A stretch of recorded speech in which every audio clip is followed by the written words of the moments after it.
بسم اللہ والحمد للہ والصلاة والسلام علی رسول اللہ اما بعد۔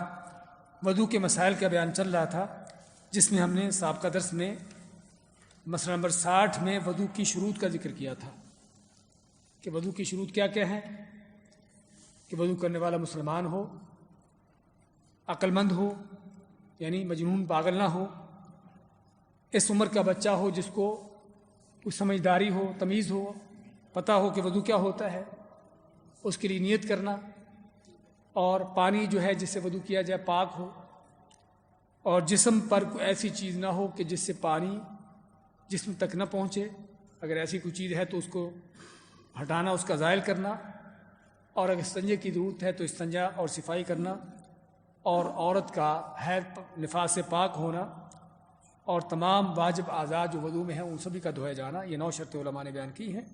اس کے بعد مسئلہ نمبر 61 میں 61 میں وضو کے 6 فرائض ہیں، یہ تو تھی شرطیں 9 شرطیں۔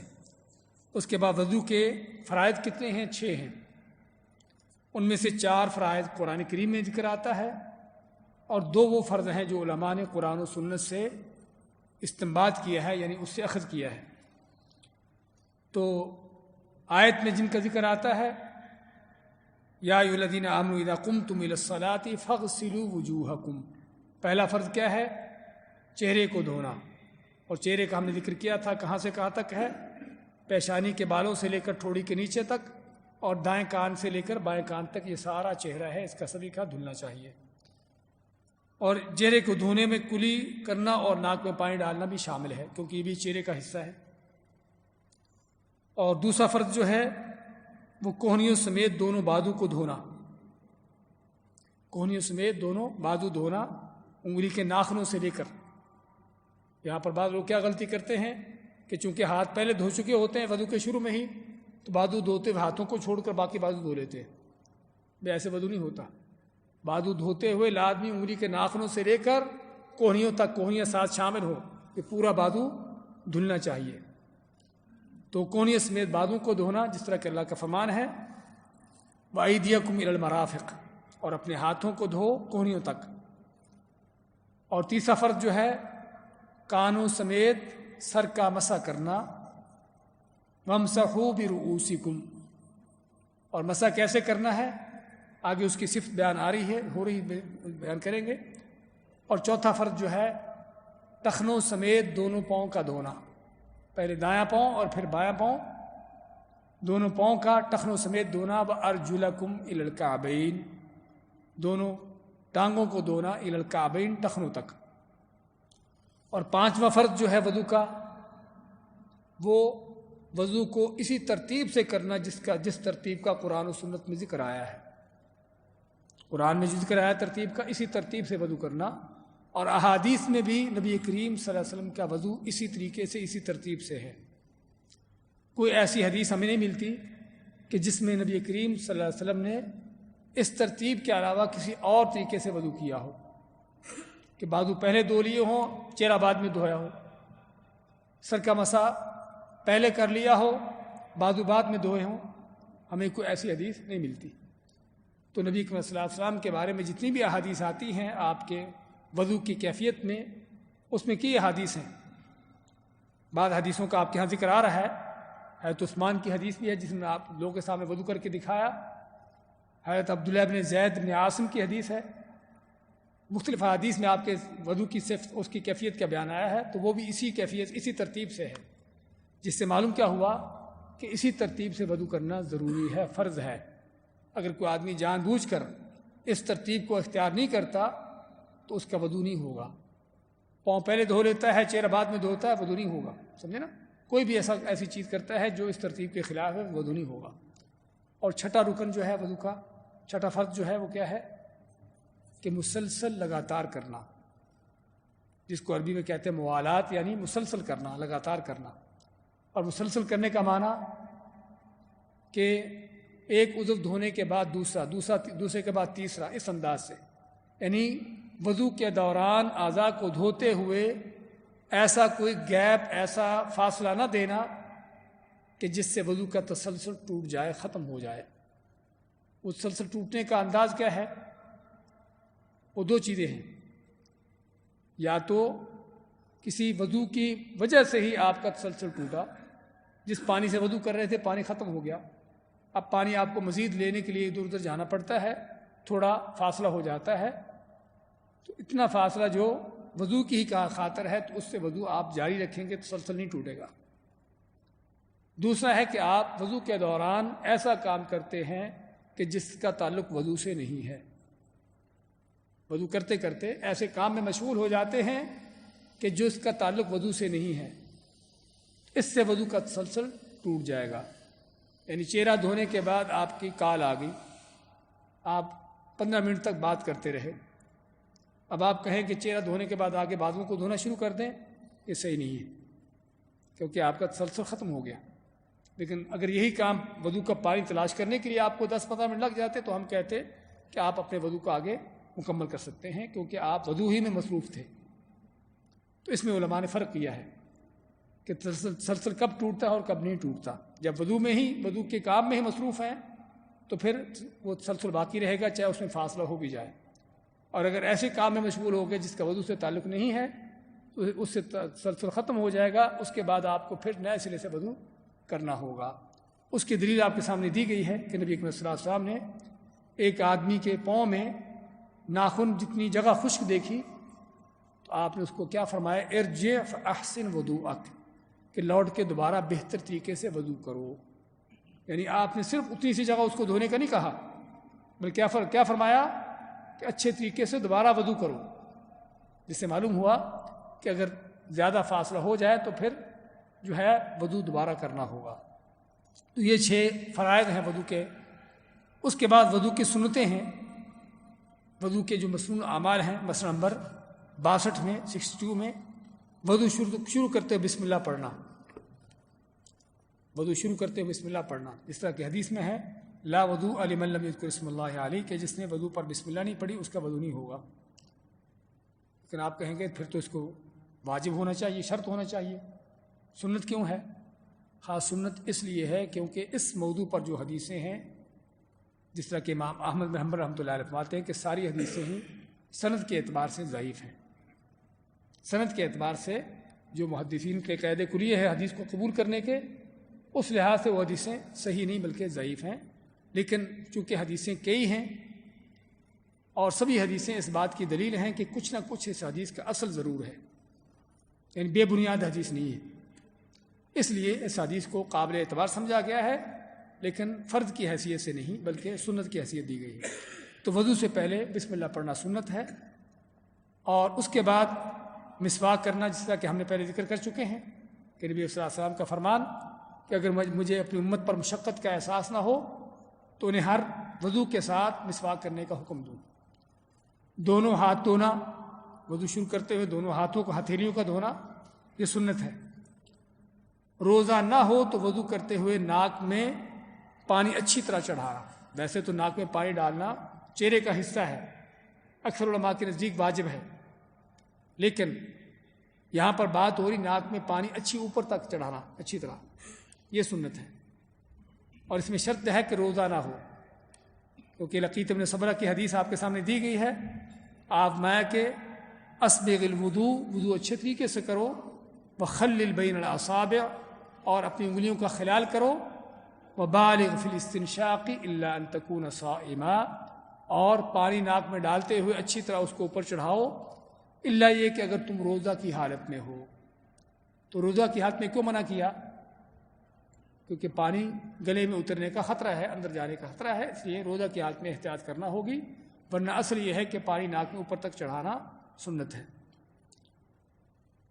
اسی طرح وضو کے جو سنتے ہیں، دائیں طرف کے اعضاء سے شروع کرنا، جو دو اعضاء ہیں، جس طرح کے بازو ہیں، پاؤں ہیں، تو دائیں طرف سے شروع کرنا، پہلے دایاں بازو پھر بایاں، پھر پہلے دایاں پاؤں پھر بایاں پاؤں، اس طرح سے۔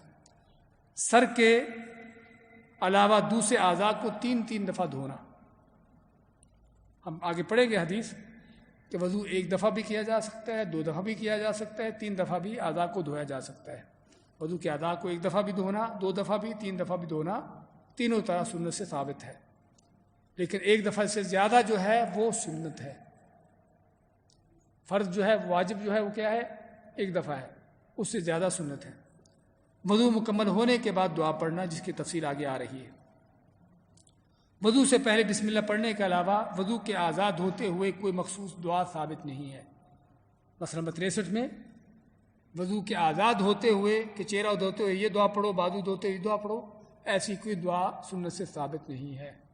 صرف جو احادیث میں ہے کسی حد تک جس کا اعتبار ہے وہ بسم اللہ ہے وضو سے پہلے، اور وضو کرنے کے بعد جو آپ سے ثابت شدہ حدیث آگے آ رہی ہے وہ اشہد ان لا الہ الا اللہ یہ پڑھنا ہے۔ اس کے علاوہ وضو کے دوران کوئی ذکر اذکار ثابت نہیں ہے۔ مسئلہ نمبر 64 میں وضو کا مسنون طریقہ یہ ہے۔ ہم نے پہلے آپ کو صرف بیان کیا ہے کہ وضو کی شرطیں کیا ہے، وضو کے فرائض کیا ہے، وضو کے مسنون چیزیں کیا ہیں۔ اب وضو کا مسنون طریقہ ذرا دیکھیے کہ اللہ کے نبی صلی اللہ علیہ وسلم نے وضو کیسے کیا۔ اس میں حمران رحمۃ اللہ علیہ جو کہ تابعی ہیں روایت فرماتے ہیں کہ سیدنا عثمان رضی اللہ عنہ نے وضو کے لیے پانی طلب کیا۔ حضرت عثمان جب مسلمانوں کے خلیفہ تھے تو انہوں نے وضو کا پانی طلب کیا اور لوگوں کے سامنے بیٹھ کر وضو کیا۔ وضو کرتے ہوئے کس طرح وضو کیا اس طریقہ ان کا طریقہ بیان کرتے ہیں۔ فرماتے ہیں کہ پہلے اپنی ہتھیلیاں 3 مرتبہ دھوئیں، پھر کلی کی اور ناک میں پانی ڈالا، ایک ہی چلو کے ساتھ کلی بھی اور ناک میں پانی بھی، پھر اپنا منہ 3 مرتبہ دھویا، 3 مرتبہ اپنا منہ دھویا، چہرہ دھویا، پھر اس کے بعد اپنا دایاں ہاتھ کونی تک 3 مرتبہ دھویا، اسی طرح بایاں ہاتھ کونی تک 3 مرتبہ دھویا، اور ہاتھ سے مراد یعنی بازو، عربی میں چونکہ ید کہتے ہیں اس لیے ترجمے میں ہاتھ آ گیا، یعنی مراد جو ہے دایاں بازو اور پھر بایاں بازو کونی سمیت دھویا۔ پھر سر کا مسح کیا، مسح کے بعد اپنا دایاں پاؤں ٹخنے تک 3 مرتبہ دھویا اور اسی طرح بایاں پاؤں ٹخنے تک 3 مرتبہ دھویا۔ پھر فرمایا میں نے رسول اللہ صلی اللہ علیہ وسلم کو اسی طرح وضو کرتے دیکھا ہے۔ دیکھیے یہ ہے سنت، اور صحابہ اکرام کا یہ انداز تھا لوگوں کو تعلیم دینے کا، جس سے ہمیں بہت بڑی ایک تعلیم ملتی ہے، سبق ملتا ہے کہ تعلیم و تربیت کہاں سے لی جائے۔ یہ ہے صحابہ کا انداز کہ جو نبی کریم صلی اللہ علیہ وسلم کو کرتے دیکھا تھا لوگوں کو وہی کر کے دکھا رہے ہیں کہ ایسے کرنا سنت ہے۔ اللہ کے نبی کا طریقہ یہ ہے، یہ نہیں کہ میں ایسے سمجھتا ہوں، میرا خیال یہ ہے، میں یہ کہتا ہوں۔ مسلمانوں کے خلیفہ راشد ہیں جن کی خلافت وہ افغانستان کے آگے ترکستان سے لے کر افریقہ کے آگے ملکوں تک تھی، اتنی بڑی سلطنت کے بادشاہ خلیفہ مسلمانوں کے، لیکن یہ نہیں کہ میری یہ رائے ہے، میرا خیال ہے، بلکہ وہ کچھ کر کے دکھایا جو اللہ کے نبی صلی اللہ علیہ وسلم کو کرتے ہوئے دیکھا تھا۔ ہمیں بھی اسی سنت پر عمل کرنا چاہیے، لوگوں کو تعلیم دیتے ہوئے دیکھیں اللہ کے نبی صلی اللہ علیہ وسلم نے کیا چیز کس طرح سے کی تھی، لوگوں کو اس طرح وہ چیز بتائیں، نہ کہ میرا یہ خیال ہے، فلاں کی یہ بات ہے، یہ اللہ کا دین نہیں ہے۔ مسئلہ نمبر 65 میں وضو کے بعد یہ دعا پڑھنا مسنون ہے۔ اشہد ان لا الہ الا اللہ وحدہ لا شریک لہ واشہد ان محمدا عبدہ ورسولہ۔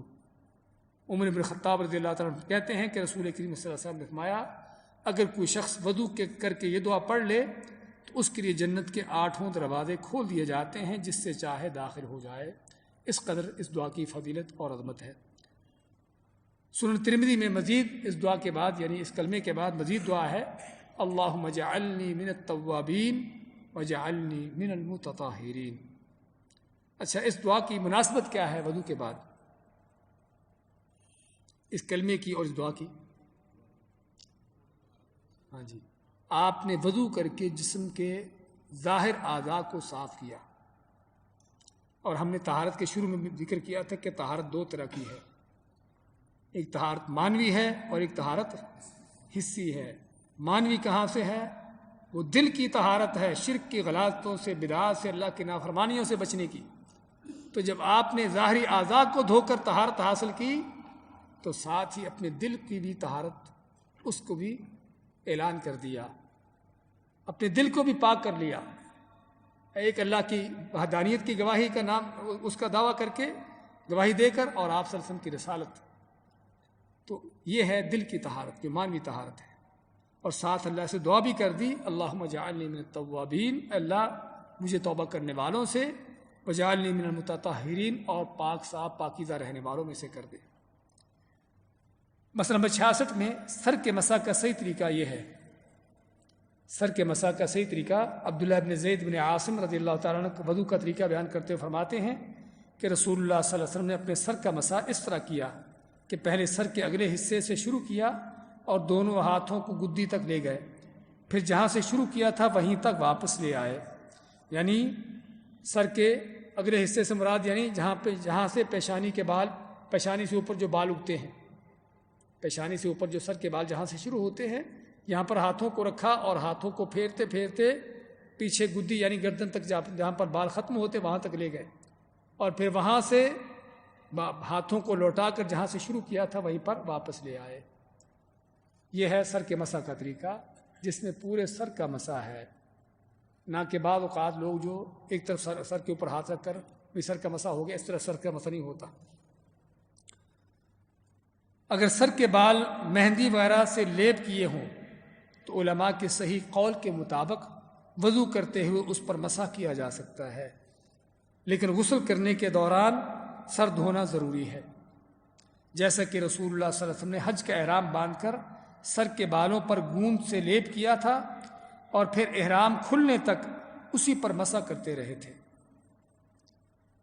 اگر آپ نے سر پہ مہندی لگائی ہے یا کوئی اور چیز آپ کے سر پہ بالوں پہ لگی ہے تو آپ کو اجازت ہے کہ آپ اسی کے اوپر مسح کر سکتے ہو. دلیل کیا ہے کہ رسول کریم صلی اللہ علیہ وسلم نے جب حج کیا اور حج کا احرام کہاں سے باندھا؟ مدینہ سے.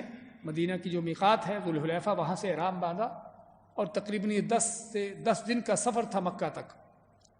تو اس وقت کیا کرتے تھے لوگ کہ چونکہ سفر میں ہواؤں کے ساتھ بال الجھتے بکھرتے اور احرام کی حالت میں کوشش ہونی چاہیے کہ بال یعنی کہ جان بوجھ کا توڑنا تو منع ہے، ویسے بھی بالوں کو اس طرح کی چیزوں سے یعنی کہ کاٹنے سے ان چیزوں سے یعنی کہ دور رہنا چاہیے. تو اس لیے بعض علماء نے احرام کی حالت میں کنگھی وغیرہ کرنا جو ہے اس کو ناجائز قرار دیا ہے. تو اب جب بال بکھریں گے، کنگھی نہیں کریں گے تو کیا ہوگا؟ ایک کیفیت یعنی کہ وہ پیدا ہوگی کہ جو انسان کے لیے پریشان کن ہوگی. تو پھر کیا کرتے تھے لوگ کہ احرام باندھنے سے پہلے یا احرام باندھتے ہوئے اپنے بالوں پر گوند کی طرح کی کوئی چیز لگا دیتے تھے، جس سے کیا ہے بال چپکے رہتے اور الجھتے نہیں تھے، چاہے وہ 10 دن کا سفر تھا کیسا بھی، کیونکہ مسلسل احرام میں رہنا ہے. تو اس لیے آپ سر سمجھے کیا اور اسی بالوں کی لیپ کی ہوئی جو گوند تھی اسی پر جو ہے آپ بالوں پر مسح کرتے رہے. اس سے کیا اخذ کیا گیا ہے کہ اگر بالوں پر مہندی وغیرہ لگی ہو تو اسی پر مسح کر سکتے ہیں. سر کے مسح کے ساتھ کانوں کا مسح بھی ضروری ہے. مسئلہ نمبر 68 میں کہ سر کا مسح کرنے کے ساتھ ہی کانوں کا مسح بھی ہے. عبداللہ بن عباس رضی اللہ عنہما اس کا مسنون طریقہ بتاتے ہوئے فرماتے ہیں کہ رسول کریم صلی اللہ علیہ وسلم نے اپنے سر کا مسح کیا اور اپنی شہادت کی دونوں انگلیوں سے کانوں کے اندر اور اپنے دونوں انگوٹھوں سے کانوں کے باہر کے حصے کا مسح کیا. کہ دونوں انگلیاں، شہادت کی انگلی کون سی ہوتی ہے؟ یہ انگوٹھے کے ساتھ والی، کہ جس کو شہادت کی انگلی کیوں کہتے ہیں؟ کہ کلمہ تشہد پڑھتے ہوئے اس کو اٹھاتے ہیں اتحیات میں، لیکن اٹھانے کی کوئی دلیل ہے؟ آج تک ہمیں کوئی حدیث نہیں ملی کلمہ شہادت پڑھتے ہوئے اس انگلی کو اٹھانے کی. ویسے اللہ کے نبی صلی اللہ علیہ وسلم کی سنت ہے اس انگلی سے اتحیات میں اشارہ کرنا پورے تشہد میں، لیکن صرف وہ کلمہ تشہد پڑھتے ہوئے اس کو اٹھانا. خیر اس کو انگلی شہادت کہتے ہیں. تو آپ صلی اللہ علیہ وسلم نے کانوں کے اندر اس انگلی کو ڈالا اور کانوں کے باہر سے انگوٹھے کے ساتھ مسح کیا. تو پانی کا دوبارہ لیں گے. اب بات دوسری روایات میں ہے کہ اسی پانی کے ساتھ جس سے آپ نے سر کا مسح کیا تھا، کیونکہ آپ جب سر کا مسح کریں گے تو آپ کے انگوٹھے بھی سر سے اٹھے رہیں گے اور یہ انگلی شہادت بھی سر کے اوپر رہے گی. دیکھیے نا، صرف آپ کی باقی انگلیاں سر سے ٹچ ہوں گی، یہ انگلی کا نیچے کا حصہ سر سے ٹچ ہوگا لیکن اوپر کا حصہ وہ سر سے اوپر اٹھا ہوگا اور انگوٹھے بھی اٹھے ہوں گے. اس کا معنی کہ اس انگلی اور انگوٹھے کے ساتھ جو پانی لگا تھا وہ باقی ہے. اسی پانی کے ساتھ آپ کانوں کا مسح کریں گے، دوبارہ پانی لگانے کی ضرورت نہیں ہے. اس کے بعد مسئلہ نمبر 69 میں وضو کے دوران گردن پر مسح کرنا کسی صحیح حدیث سے ثابت نہیں ہے، لہذا ایسا کرنا جائز نہیں ہے. ہمارے بہت سے لوگ سر کا مسح کرنے کے بعد گردن کا مسح کرتے ہیں. آپ میں سے کون کون بھائی کرتے ہیں ویسے؟ ہاں جی، مشکل نہیں، بتائیے، کیونکہ یہاں پر ہم سیکھنے کے لیے بیٹھے ہیں. جو بھائی ابھی تک اس چیز کو کر رہے ہیں گردن کے مسح کو، تو آپ کو اس چیز کا علم ہونا چاہیے. اس بارے میں حدیث ہے، لیکن حدیث ضعیف ہے. ضعیف ہونے کا معنی کہ نبی کریم علیہ السلام سے ثابت نہیں ہے. اور احکام و مسائل میں شرط ہے کہ حدیث صحیح ہو یا حسن ہو، کہ جو قابل قبول ہو، جس سے اس مسئلے کا حکم ثابت کیا جا سکتا ہو. ضعیف حدیث جو ہے مسائل و احکام میں وہ اس کا حکم نہیں چلتا، الا یہ کہ جس طرح ابھی آپ کہیں کہ بھی آپ نے بسم اللہ وضو سے پہلے اس ضعیف حدیث کو بھی لے لیا. وہ میں نے نہیں لیا، علماء نے کہا کہ حدیثیں اس پر اس قدر زیادہ ہیں، ایک نہیں تقریباً کچھ 7-8 حدیثیں ہیں، جس سے پتہ چلتا ہے کہ اگرچہ سندن ضعیف ہے، لیکن اتنی حدیثیں جو ہیں اس بات کی دلیل دیتی ہیں کہ اس چیز کا کوئی نہ کوئی اصل ضرور ہے، بے بنیاد نہیں ہے. لیکن بعض اوقات حدیث ہوتی ایک ہے اور وہ بھی ضعیف ہے، اس کی تائید میں کوئی دوسری حدیث نہیں. اس کا معنی کہ پھر وہ حدیث قابل قبول قابل عمل نہیں ہے. تو گردن کے مسح کے حوالے سے حدیث جو ہے وہ ضعیف ہے، ثابت نہیں ہے. اس لیے گردن کا مسح کرنا اللہ کے نبی صلی اللہ علیہ وسلم سے ثابت نہیں، آپ کی سنت نہیں ہے. مسئلہ نمبر 70 میں وضو کے اعضاء 1 بار یا 2 بار یا 3 بار دھونے جائز ہیں. عبداللہ بن عباس رضی اللہ عنہ فرماتے ہیں، روایت کرتے ہیں کہ نبی اکرم صلی اللہ علیہ وسلم نے وضو کرتے ہوئے ایک مرتبہ اعضاء دھوئے. صحیح بخاری مسلم کی حدیث کہ آپ نے وضو کیا اور سبھی اعضاء کو ایک مرتبہ دھویا. آگے عبداللہ بن زید کی حدیث میں ہے کہ نبی اکرم صلی اللہ علیہ وسلم وضو کیا اور 2 مرتبہ اعضاء دھوئے. اس حدیث سے پتہ چلا کہ آپ نے وضو کرتے ہوئے اعضاء کو 2 مرتبہ دھویا. اور ابھی ہم حضرت عثمان کی حدیث کیا پڑھ کے آئے ہیں کہ انہوں نے جب وضو کیا تو سارے اعضاء کو 3 مرتبہ دھویا، سوائے سر کے. سر کا مسح صرف 1 مرتبہ ہے، باقی اعضاء کو ایک مرتبہ بھی دھو سکتے ہیں، 2 مرتبہ بھی، 3 مرتبہ بھی دھو سکتے ہیں. لیکن 3 سے زیادہ جو ہے وہ بلا ضرورت جائز نہیں ہے. 3 سے زیادہ بلا ضرورت. ہاں اگر کوئی ضرورت ہے جس کا ابھی آگے ذکر آ رہا ہے تو وہاں پر آپ 3 سے زیادہ مرتبہ بھی دھو سکتے ہیں اس چیز کو، کسی جگہ کو، لیکن ورنہ اصل ہے کہ 3 سے زیادہ مرتبہ نہ دھویا جائے.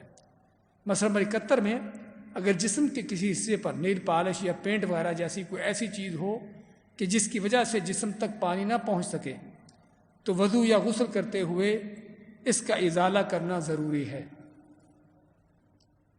بعض اوقات خواتین نیل پالش استعمال کرتی ہیں اور بعض ساتھی اس طرح کے کام ہوتے ہیں جس کا پینٹ سے تعلق ہے یا کوئی انک ریموور جیسی ایسی چیزیں ہوتی ہیں جو ہاتھ پہ لگ جاتی ہیں. اور ایسی چیزیں ظاہری بات اگر ہاتھ یا جسم پر لگتی ہیں تو وہ ایک طبقہ جم جاتا ہے، تہ جم جاتی ہے جس کے نیچے پانی نہیں جاتا. تو ایسی چیزوں کو پھر جسم سے اتارنا ضروری ہے تاکہ آپ کا جسم جو ہے پوری طرح اس پانی، وہ جسم کا حصہ پانی سے تر ہو. تو ایسی چیزوں کو جسم سے اتارنا ضروری ہے، چاہے وہ آپ کو 10 مرتبہ بھی کیوں نہ دھونا پڑے. تو لیکن مہندی، مرہم یا تیل جیسی وہ چیزیں جو جسم میں جذب ہو جائیں ان میں کوئی حرج نہیں. ہم ان کی بات کر رہے ہیں جو ایک طے جم جانے کی شکل میں ہے. بعض وہ چیزیں ہیں کہ جو جسم کے اندر جذب ہو جاتی ہیں. مہندی لگاتے ہیں، آپ فرض کرو مہندی جسم کے اندر جذب ہو جاتی ہے، اس کی رنگ باقی رہے گا لیکن وہ جسم کے اندر جذب ہے. بعض اوقات آپ کوئی تیل وغیرہ استعمال کرتے ہیں، کوئی کریم وغیرہ استعمال کرتے ہیں اور وہ جسم پر مل لیتے ہیں. ملنے کے بعد کیا ہے، وہ جسم کے اندر جذب ہو گئی تو اس کا کوئی حرج نہیں. اس وضو کا آپ دھوئیں گے، اس کو ضروری نہیں کہ آپ اس کو کریم کو اچھی طرح وہاں سے اتاریں، ضروری الا یہ کہ اگر اس کریم کا یا کسی مرہم کا وہ تہ جمی ہو جسم کے اوپر کہ جس وجہ سے جسم تک پانی نہ پہنچتا ہو تو پھر اس کو اتارنا ہوگا. ورنہ اصل جو کریم وغیرہ یا تیل وغیرہ ان کا یہ ہوتا ہے کہ جسم کے اندر جذب ہو جاتی ہیں تو ان کو دھویا جائے گا، ان کو اتارنا ضروری نہیں ہے. مسئلہ نمبر 72 میں غسل یا وضو کرتے ہوئے پانی کے استعمال میں احتیاط کرنی چاہیے. انس بن مالک رضی اللہ تعالیٰ فرماتے ہیں کہ رسول کریم علیہ السلام وضو کے لیے 1 مد پانی اور غسل کے لیے 1 سا پانی استعمال کرتے. 1 مد کتنی ہے؟ جو تقریباً آدھے لیٹر کے قریب، آدھا لیٹر، ایک مد، یہ مد ہے، دونوں ہاتھوں کو ملائے اور دونوں ہاتھوں کو ملانے کے بعد جو دونوں ہاتھوں کے اندر چیز آ سکتی ہے اس کو کیا بولتے ہیں؟ مد. اور 4 مد کی ایک سا ہوتی ہے، 4 مد اس کی ایک سا ہوتی ہے. تو آپ صرف اتنے پانی کے ساتھ وضو کرتے ہیں، اور غسل کے لیے آپ جو ہے 1 سا سے 5 مد تک، یعنی 4 مد یا 5 مد سے اتنے پانی سے آپ غسل فرما لیتے. یہ ہے سنت طریقہ. تو وضو میں یا غسل میں جس طرح نبی کریم صلی اللہ علیہ وسلم کے جو طریقہ کار ہے وضو غسل کا وہ اپنانا ضروری ہے، اسی طرح آپ نے وضو غسل کے لیے پانی کتنا استعمال کریے اس کا بھی احتیاط کرنا ہے. آپ تو صرف 4 مد سے غسل کر لیں اور ہمیں 4 بالٹیاں بھی کافی نہ ہوں. ہمارے بعض سے لوگوں کا یہ حال ہے کہ شاور کھول دیا اور آدھا گھنٹہ اس کے نیچے کھڑے رہے، جس سے 100 آدمی نہا سکتا ہو. اور یہ پانی میں اسراف، فضول خرچی. اللہ نے کیا فرمایا ہے؟ ان المبذرین کانوا اخوان الشیاطین، کہ فضول خرچی کرنے والے کون ہیں؟ شیطانوں کے بھائی ہیں. اس لیے ہمیں اس چیز کا بھی خیال کرنا ہے کہیں وضو کا اجر لینے کی بجائے اور گناہگار نہ ہو جائیں. تو اس لیے اس مسئلے کا بھی احتیاط ہونی چاہیے. مسئلہ نمبر 73 میں وضو یا غسل کے بعد پانی خشک کرنے کے لیے حسب خواہش تولیہ یا ٹیشو استعمال کرنا یا نہ کرنا دونوں طرح درست ہے. آپ نے وضو کیا یا غسل کیا، جسم کو خشک کرنے کے لیے تولیہ استعمال کرنا چاہیں، ٹاول وغیرہ کر سکتے ہیں، نہ کرنا چاہیں پانی کو ویسے ہی جسم سے جھاڑ لیں، تو دونوں طرح ہی جائز ہے. اگرچہ نبی کریم صلی اللہ علیہ وسلم کے بارے میں آتا ہے، جس طرح آپ کے سامنے حدیث ہے کہ آپ نے غسل کیا تو غسل کے بعد آپ کو تولیہ پیش کیا گیا تو آپ نے وہ نہ لیا، واپس کر دیا. کہنے والا کہہ سکتا ہے کہ بہتر ہے کہ نہ استعمال کیا جائے، لیکن چونکہ اس کا تعلق دین سے نہیں ہے، تولیے کے استعمال کرنا یا نہ کرنا کوئی نیکی کا عمل نہیں ہے، عبادت کا عمل نہیں ہے. یہ دنیا کی ان چیزوں میں سے ہے کہ جس میں اصل قاعدہ کلیہ کیا ہے؟ اصل قاعدہ کلیہ ہے عبادت کے علاوہ دیگر معاملات میں اصل یہ ہے کہ وہ جائز ہیں جب تک اس کی ممانعت کی دلیل نہ ہو. جب تک کسی دنیا کے جو معاملات ہیں جو عبادت نہیں ہے، اصل اس کا کیا ہے؟ اصل ہے کہ وہ جائز ہے جب تک اس کے منع ہونے کی کوئی ہمارے پاس دلیل نہ ہو. اور عبادت کے حوالے سے کیا قاعدہ کلیہ ہے؟ کہ اصل یہ ہے کہ منع ہے جب تک اس کے کرنے کی دلیل نہ ہو. بعض بدعتیوں کو جب کسی بدعت سے روکا جاتا ہے نا تو کیا کہتے ہیں؟ بھئی اگر تو اس کا حکم نہیں آیا، کوئی حدیث نہیں آئی تو اس کے منع بھی نہیں کیا نا. بھئی اصل منع ہے. عبادت کا قاعدہ کلیہ یہ ہے کہ اصل ہمیں کسی طرح کی کوئی عبادت کرنے کی اجازت نہیں ہے جب تک اللہ اس کے رسول کی طرف سے اس کی دلیل نہ ہو. یہ عبادت کا قاعدہ کلیہ ہے. عبادت کے علاوہ دنیا کے معاملات کا قاعدہ کلیہ کیا ہے؟ اصل یہ ہے کہ وہ چیزیں جائز ہیں، کچھ بھی چاہیں کھائیں، کچھ بھی چاہیں پئیں، استعمال کریں، کپڑے وغیرہ جو بھی استعمال کرنا چاہیں، سوائے کہ اگر کوئی چیز ایسی ہے کہ جس سے اللہ نے منع کیا ہے. کپڑا جیسا مرضی پہنے، کافروں سے ملتا جلتا نہ ہو، مردوں کے لیے عورتوں سے ملتا جلتا نہ ہو، مردوں کے لیے ریشم کا کپڑا نہ ہو. ہاں باقی آپ اللہ کی نعمتیں جیسی استعمال کریں. تو یہ قاعدہ کلیہ دونوں یاد کر لیں. عبادت کے حوالے سے کیا ہے کہ اصل منع ہے جب تک اس کی دلیل نہ ہو، اور معاملات کے دنیا کے معاملات کے حوالے سے کیا قاعدہ کلیہ ہے کہ اصل اجازت ہے، اصل جائز ہے جب تک اس سے منع نہ کیا گیا ہو. اس کے بعد مسئلہ نمبر 74 میں وضو کرنے کے بعد بے مقصد باتیں یا فضول کام نہیں کرنے چاہیے. کعب بن عجرہ رضی اللہ عنہ کہتے ہیں کہ رسول اکرم صلی اللہ علیہ وسلم نے فرمایا کہ جب تم میں سے کوئی وضو کر کے مسجد کی طرف جائے تو رستے میں انگلیاں نہ ڈال کر نہ چلے، کیونکہ وضو کے بعد آدمی حالت نماز میں ہوتا ہے. دیکھیے اللہ تعالیٰ کا کیا فضل ہے. آپ نے وضو کیا، فرض کرو نماز سے آدھا گھنٹہ پہلے وضو کر لیا، آپ نے وضو کر کے اب آپ کچھ گھر میں کچھ مسجد کی طرف چلنے میں آپ کا ٹائم لگا. آپ نے جب سے وضو کر لیا ہے اس وقت سے لے کر اللہ تعالیٰ کے ہاں آپ ایسے ہیں جیسے نماز کی حالت میں ہو. تو اس لیے انسان کو چاہیے کہ وضو کے بعد فالتو فضول قسم کے حرکتیں، فضول قسم کی باتیں، اس طرح کی چیزیں نہ کرے، کیونکہ اللہ کے ہاں اس کا یہ وقت نماز میں شمار ہو رہا ہے. تو جس طرح نماز میں ہمیں کوئی فالتو حرکتیں اس طرح کی چیزیں کرنا جائز نہیں ہیں، تو یہاں پر بھی ان چیزوں سے بچنے کی ضرورت ہے۔ اگرچہ ہم وضو کے بعد بات چیت کر سکتے ہیں، لیکن بات ہو رہی فضول باتوں کی، فضول چیزوں کی، ایسی چیزوں سے بچنا چاہیے۔